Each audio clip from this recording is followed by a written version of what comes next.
বিভিন্ন জায়গায় চোরের দলের হানা। নিশি কুটুম্বের দল কখনো বাড়িঘরের মূল্যবান জিনিসপত্র চুরি করে নিয়ে যায়, কখনো মন্দিরে পর্যন্ত চুরিকাণ্ড সংঘটিত হয়। কিন্তু সেখানে বাদ যাচ্ছে না শিক্ষা প্রতিষ্ঠান। শিক্ষা প্রতিষ্ঠানেও প্রতিনিয়ত চুরিকাণ্ড। আবারও সাবরুম উচ্চতর মাধ্যমিক বিদ্যালয়ে চুরিকাণ্ড সংঘটিত। 12 আগস্ট অর্থাৎ মঙ্গলবার স্কুলের শিক্ষকরা যখন স্কুলের গেটে যান তালা খোলার জন্য, তখনই দেখতে পান যে স্কুলের ভেতরে বিভিন্ন জিনিস লন্ডভন্ড অবস্থায়। সঙ্গে সঙ্গে তারা দেখতে পান যে একাধিক রুমের তালা ভাঙা।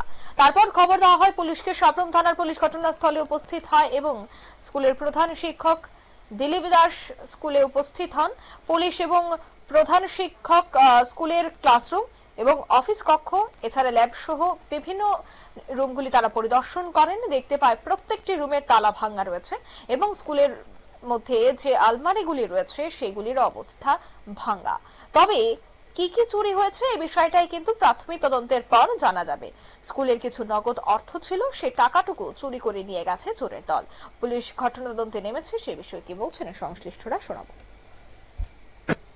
একটা ইনফরমেশন আছে সাবরুম বয়েজ স্কুলের বিভিন্ন হেডমাস্টার থেকে ল্যাবের রুম, তারপর শিক্ষকের রুমগুলি দরজাগুলো তালা ভাঙা।